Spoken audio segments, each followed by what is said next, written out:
મૈત્રી એટલે friends. Friend એટલે જે આપણા સાથે ઊભો રહે છે એ. પછી ગર્લફ્રેન્ડ હોય, બોયફ્રેન્ડ હોય એવું નહીં જોવાનું. મિત્ર કેવો હોવો જોઈએ? પહેલાં તો મિત્ર કોને બાંધી શકાય?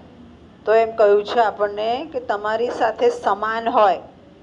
સમાન એટલે તમારી બુદ્ધિ સાથે, તમારે વાતાવરણ સાથે, ખાસ બુદ્ધિ સાથે, તમારી રીતભાત સાથે, જેની સાથે સમાનતા આવે એની સાથે મૈત્રી રાખો.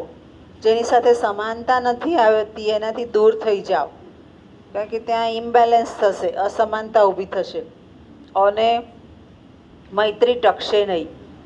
હવે મૈત્રી છે કેવી છે? આપણે કાલે જ જોયું હતું, પડછાયા જેવી. સાથે ઊભો રહે તો કામનો, વાતો કરે કામનો નહીં. અને મિત્રતા પણ કેવી છે? તો મિત્રતા માટે એમ કહેવાય છે કે તમને એકવાર ખરાબ લાગે એવું બોલી દે પણ એમાં તમારું હિત હોય. ભલે ખરાબ લાગે એવું બોલે પણ હિત હોય. જ્યાં તમારું સારું ઈચ્છે છે એ સાચો મિત્ર છે. બીજું એક બહુ સરસ ઉદાહરણ આપ્યું છે કે મિત્રતા માટે નીતિશતકમાં જ આપ્યું છે કે કમળ છે, કમળ. કમળ આપણે બધાએ જોયું છે, તળાવમાં ખીલેલું.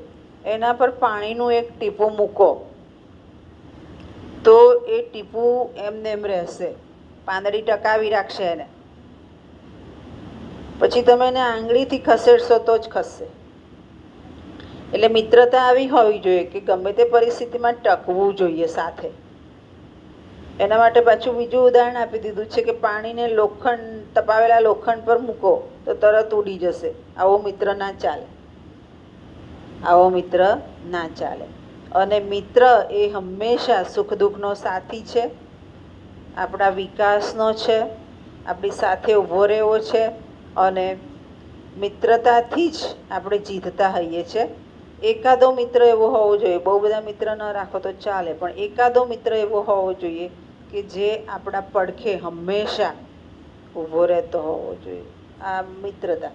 અને મૈત્રીનું મહત્ત્વ તો મેં કીધું એમ સમાન સાથે કરો, અસમાનતા સાથે મેળ પડશે નહીં. ખ્યાલ આવી ગયો આ મૈત્રીનું મહત્ત્વ?